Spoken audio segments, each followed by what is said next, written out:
Fire and blood make poor tools, as kings make poor servants. House Targaryen called themselves dragons long after the last beast died. Perhaps it's only fitting that even their humility was monstrous. Men worshipped on Visenya's hill thousands of years before Visenya came and Baelor raised the sanctum that bears his name. The massive dome and towers of the Great Sept of Baelor can be seen from anywhere in the city, but not from the vast countryside that paid for it.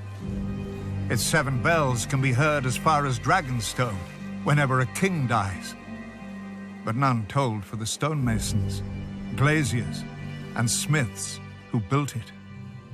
The Great Sept was built to impress upon a man how much greater the gods are than him. A noble goal, and in that it succeeds. Within the main chamber, the sun streams through a 7-pointed star to illuminate the 7 towering over mortals.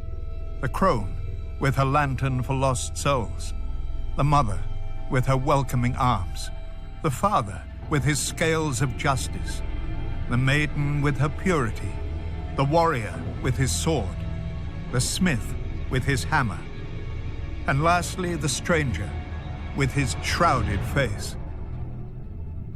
Pilgrims cross the 7 kingdoms to light candles here at the feet of their gods, but these aren't the gods.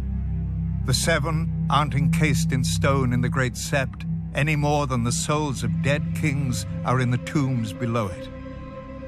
To steward his monument to vanity, Baelor summoned the High Septon of the faith from his ancient seat in Old Town and gifted him with ornate robes and a crown of crystal and gold. And like a fool, the High Septon put on his lord's motley and danced at his lord's table. And with each passing year, the High Septons fell ever lower. How can the flock be kept safe from wolves when the shepherd sleeps in their den? Baelor himself appointed a simple-minded stonemason, believing him the smith reborn. And when he died, Baelor replaced him with an 8-year-old boy, whom Baelor had seen speaking with doves that answered with the voices of the 7. Still, the common people revere Baelor as the Blessed. They tell of how he forced a High Lord to wash a beggar's feet, fasted to tame his unnatural lusts, and walked the bone way himself to make peace with dawn. Many Septons and Septors even claim that Baelor rescued his cousin, the Dragon Knight, from a snake pit, because no viper would strike a man so pure and holy. A lie. Baelor was bitten 12 times and was bedridden for half a year. And yet he didn't die, nor did his High Septons ruin the faith.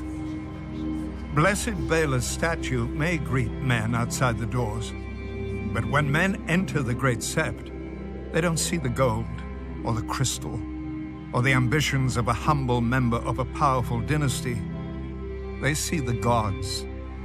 They feel awe at the divine majesty and their own insignificance. The gods work through Baelor's pride and vanity as they work through all of us. For the faith is more than a sept. The faith is more than a High Septon, more than all the Septons and Septors who preach to the living, more than the silent sisters who prepare the dead.